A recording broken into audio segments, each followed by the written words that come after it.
नमस्कार दोस्तों, मैं असलम मलिक। आपका स्वागत है हमारे चैनल ऑनलाइन कोचिंग सेंटर पर।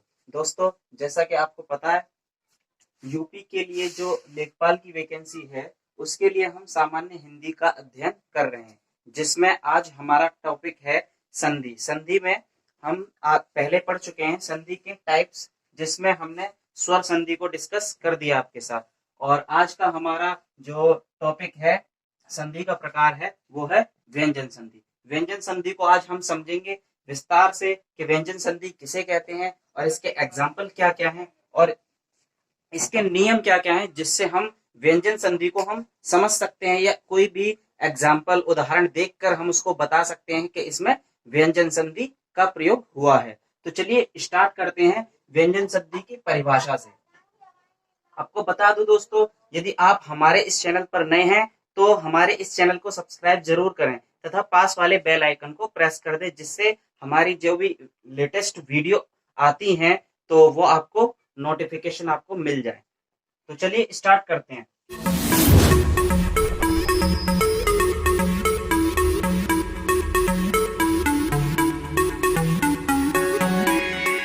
व्यंजन संधि की परिभाषा क्या होगी? तो व्यंजन संधि की परिभाषा है व्यंजन के बाद किसी स्वर या व्यंजन के आने से, व्यंजन के बाद किसी स्वर या व्यंजन के आने से उस व्यंजन में जो परिवर्तन आता है, उस व्यंजन में जो परिवर्तन आता है उसे व्यंजन संधि कहते हैं। ठीक है, जैसे कोई भी मान लीजिए एक एग्जांपल लेते हैं। जैसे यहाँ पर मैंने एक एग्जांपल लिया है, काफी एग्जांपल लिए, इसी में समझते हैं। कोई भी जैसे व्यंजन के बाद किसी स्वर, व्यंजन के बाद व्यंजन आया यहाँ पे, ठीक है, व्यंजन के बाद कोई स्वर या कोई व्यंजन, कोई स्वर या कोई व्यंजन आए, ठीक है, तो उसका जो परिवर्तन होता है, उसके बाद जो परिवर्तन होता है, ठीक है, या उसमें जो परिवर्तन होता है उसको हम क्या कहते हैं? उसको हम कहते हैं व्यंजन संधि। शर्त यह है कि व्यंजन के बाद आना चाहिए। ठीक है, ये क्या है? क जो है वो व्यंजन है। ठीक है, तो उसके बाद कोई भी स्वर या व्यंजन आए, ठीक है, उसमें जो परिवर्तन होता है उसको हम व्यंजन संधि कहते हैं। ठीक, तो चलिए एक नियम पढ़ते हैं। पहला नियम है, इसमें काफी नियम है, 7-8 नियम है तकरीबन, तो उसको हम विस्तार से बताएंगे क्या क्या है। तो पहला नियम इस प्रकार है कि कोई भी, जैसे आपने पढ़ा होगा स्पर्शी व्यंजन जो होते हैं, स्पर्शी व्यंजन, उसमें कौन से? क वर्ग, च वर्ग, ठीक है, ट, त, प वर्ग वाले, ठीक है, जिसमें 5-5 व्यंजन होते थे। तो वो मैंने आपको वर्णमाला वाले चैप्टर में पढ़ा चुका हूँ। ठीक, तो उसमें आप देख सकते हैं, पुरानी जो वीडियो है वो प्लेलिस्ट में पड़ी है। तो देखिए, जो स्पर्शी व्यंजन के जो पहले वर्ग के जो प्रथम वर्ण है, ठीक है, जैसे क, च, ट, त, प, ठीक, इनका अगर मेल किसी स्वर या अंतस्थ व्यंजन के साथ हो, अंतस्थ व्यंजन जैसे यरलव, अंतस्थ व्यंजन जैसे यरलव के साथ हो, तो उसमें परिवर्तन किस में हो जाता है? क का हो जाता है ग में। यानी कि उसी वर्ग, यानी स्पर्शी व्यंजन, जैसे मैंने आपको बताया, उसी वर्ग के, जैसे क वर्ग है, ठीक है, क वर्ग के तृतीय पद, क वर्ग का तृतीय पद कौन सा होगा? क ख ग, क ख ग, यानी कि ग में परिवर्तन हो जाएगा। ठीक है, किस में परिवर्तन होगा? ग में। इसी प्रकार च का च छ ज, तो ज में हो जाएगा। ठीक, ट का ड में, त का द में, प का ब में। इस प्रकार परिवर्तन होगा किसका? जो व्यंजन है प्रथम वर्ग के प्रथम वर्ण, ठीक है, और उनका जो मेल है या संधि किसके साथ हो? अंतस्थ व्यंजन या किसी स्वर के साथ। ठीक है, अंतस्थ व्यंजन या किसी स्वर के साथ हो, तो वहां पर किसके साथ, किसमें परिवर्तन हो जाता है? वो परिवर्तन हो जाता है उसी वर्ग के तृतीय पद में परिवर्तन हो जाता है। ठीक है, एग्जाम्पल देखते हैं। दिक, क, क आया यहाँ पे, ठीक है, क के बाद कोई स्वर है, क के बाद कोई स्वर है, जैसा कि यहाँ पे लिखा है आपको, क के बाद कोई स्वर है, तो क का किसमें हो गया? ग में। ठीक, कैसे? दिक प्लस अंत बराबर दिगंत, दिक प्लस अंत बराबर दिगंत। ऐसे ही वाक प्लस ईश, क जो है क्या है? व्यंजन है, किसके साथ हो रहा है मेल? ई, यानी कि स्वर के साथ। तो वाक प्लस ईश, ईश बराबर वाकीश। उत प्लस घाटन बराबर उद्घाटन। पट प्लस आनंद बराबर पढ़ान। ठीक, तो इस प्रकार ये उदाहरण है, आप देख सकते हैं। प्रथम नियम आपको समझ में आ गया होगा। द्वितीय नियम जो कि इस प्रकार है कि कोई भी स्पर्शी व्यंजन के प्रथम वर्ग, कोई भी स्पर्शी व्यंजन के प्रथम वर्ग जो कि क च ट त प होते हैं, ठीक है, उनका मेल किसके साथ हो? उनका मेल अनुनासिक व्यंजन के साथ हो। किसके साथ हो? अनुनासिक व्यंजन के साथ हो। अनुनासिक व्यंजन कौन कौन से होते हैं? अनुनासिक व्यंजन आपको पता है कौन से होते हैं? वो होते हैं अंतिम वर्ग, उसी वर्ग का अंतिम जो वर्ण होता है, ठीक है, वो अनुनासिक व्यंजन होते हैं। ठीक है, कोई भी तो उसका परिवर्तन जब अनुनासिक व्यंजन के साथ होगा तो मेल भी, जो परिवर्तन होगा भी किसमें होगा? वो उसी वर्ग के अंतिम वर्ण, उसी वर्ग के अंतिम यानी पंचम जो वर्ण वर्ण वर्ण है उसी में परिवर्तन हो जाए। किसका? स्पर्शी व्यंजन की जो वर्ग है, जैसे क वर्ग के अंतिम वर्ण कौन सा है? वो ड है। ठीक है, और च वर्ग का अंतिम वर्ण कौन सा है? ण्य है। ठीक है, ट वर्ग का ण। ठीक है, इस प्रकार जो है परिवर्तन हो जाएगा। चलिए एग्जाम्पल से समझते हैं। एग्जाम्पल इस प्रकार, वाक वाक यानी क जो है क्या है? वो प्रथम वर्ग है। ठीक है, प्रथम वर्ग का किसके साथ हो रहा है? म मतलब अनुनासिक व्यंजन में से है। ठीक है, म का तो इसका परिवर्तन किसमें होगा? इसी वर्ग के प्रथम पंचम जो वर्ण है, इसी वर्ग का पंचम वर्ण, यानी अनुनासिक व्यंजन कोई भी हो सकता है। ठीक है, लेकिन परिवर्तन जो होगा उसी वर्ग का जो पंचम वर्ण है। ठीक है, तो पंचम वर्ण कौन सा है? वो ड़ है। ठीक है, तो उसमें हो जाएगा वार्ड में। ठीक है, तो इस प्रकार द्वितीय देखेंगे, षट प्लस मास। षट प्लस मास यानी कि षट जो ष्ट जो है वो क्या है? प्रथम वर्ग का जो वर्ण है। ठीक है, परिवर्तन किसमें हो रहा है? शान मास। ठीक है, म यानी क्या है? अनुनासिक व्यंजन है। ठीक है, तो ये इस प्रकार है। नेक्स्ट है अप प्लस में, अम में। ठीक है, प का किसके साथ हो रहा है? म यानी अनुनासिक व्यंजन। अनुनासिक व्यंजन का परिवर्तन किसमें हो? उसी वर्ग के पंचम वर्ण यानी कि लास्ट का जो अंतिम वर्ण है। ठीक है, तो उसमें हो जाएगा चेंजिंग। ठीक है, अम्मय क्या बनेगा? अम्मय। तो ये थे हमारे द्वितीय नियम जो कि इस प्रकार थे। तो आगे चलते हैं, तृतीय नियम को हम समझते हैं। तृतीय नियम क्या है? तृतीय नियम क्या होता है? ठीक है, तो तृतीय नियम में क्या है देखते हैं। हस्व स्वर, जब कोई हस्व स्वर या दीर्घ स्वर, क्या? जब कोई हस्व स्वर या दीर्घ स्वर का मेल किसके साथ होता है? छ के साथ होता है। किसके साथ? छ व्यंजन के साथ होता है। ठीक है, किसके साथ होता है? छ व्यंजन के साथ होता है। तो वो किसमें परिवर्तन हो जाता है? वो परिवर्तन हो जाता है किसमें? छ में।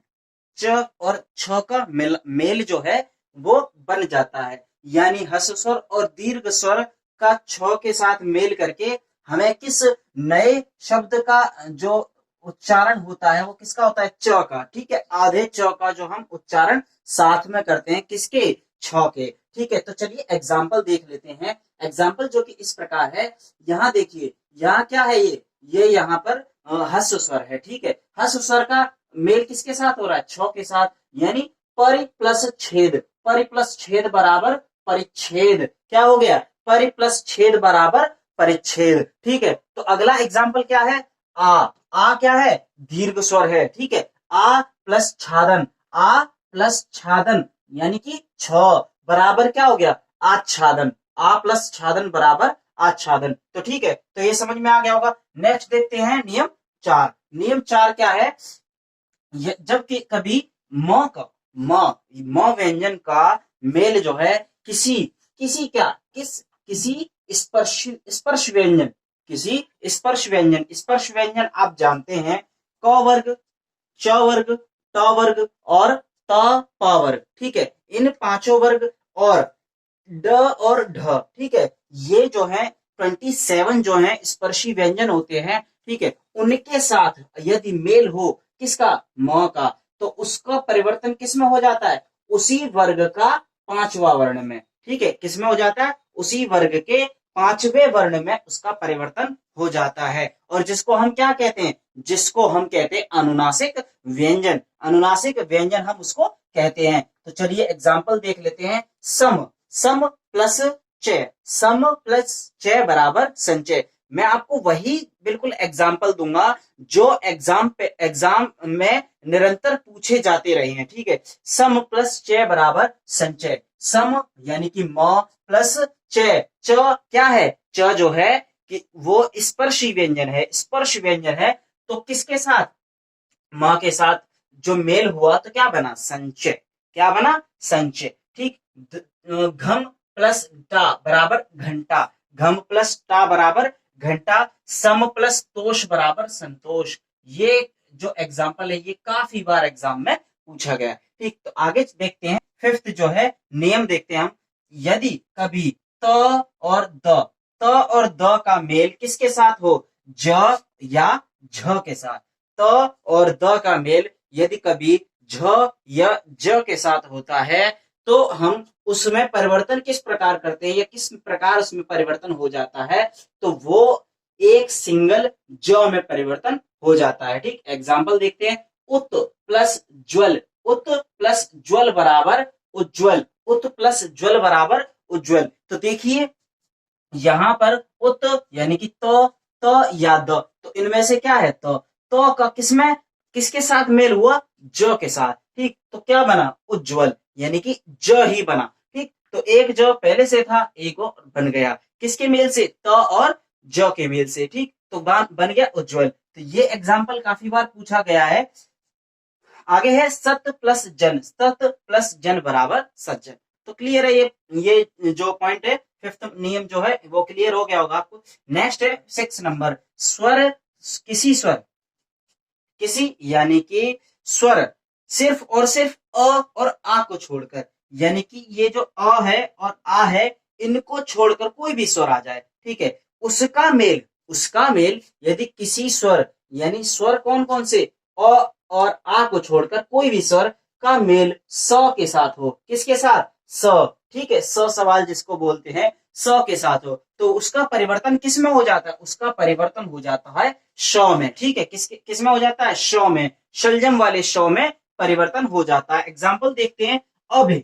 अभि यानी कि भ में कौन सा स्वर है? भ में जो है ई बना हुआ है, यानी हस स्वर है। ठीक, हस स्वर तो मेल किसके साथ हो रहा है? स के साथ। ठीक है, तो बना क्या? अभिषेक। क्या बना? श। ठीक है, अभिषेक। अभि प्लस शेक बराबर अभिषेक। ठीक है, आगे देखते हैं। वे प्लस सम बराबर विषम। वे प्लस सम बराबर क्या बना? विषम। ठीक, आगे देखते हैं। ने प्लस सेध बराबर निषेध। ने प्लस सेध बराबर निषेध। तो ये तीनों एग्जाम्पल कई बार एग्जाम में पूछे गए और किसमें? लेखपाल के ही एग्जाम में पूछे जाते रहे ये क्वेश्चन। ठीक है, तो आगे देखते हैं नियम 7। नियम 7 किस प्रकार है? यदि कभी रे, जो ऋषि रे वाला रे होता है, रे प्लस र प्लस श, या इनमें से कोई भी वर्ण हो, यानी इनमें से कोई भी जो है व्यंजन या स्वर हो। ठीक है, तो किसके साथ हो? किसके साथ मेल हो रहा हो? न के साथ। किसके साथ मेल हो रहा हो? न के साथ। उस न से पहले चाहे कोई भी उस न से पहले चाहे कोई भी या इन दोनों के मध्य में कोई भी स्वर रहा हो, या क वर्ग का कोई व्यंजन रहा हो, या प वर्ग का कोई व्यंजन रहा हो, या य रहा हो, व रहा हो, या ह रहा हो। ठीक है, इनमें से कोई भी व्यंजन आ जाए। ठीक है, इन दोनों के मध्य में। ठीक है, कोई भी क वर्ग, प वर्ग, य, व, ह, इनमें से कोई भी आ जाए तो उनका परिवर्तन किस में हो जाता है? न का परिवर्तन ण में हो जाता है। चलिए एग्जाम्पल से समझते हैं।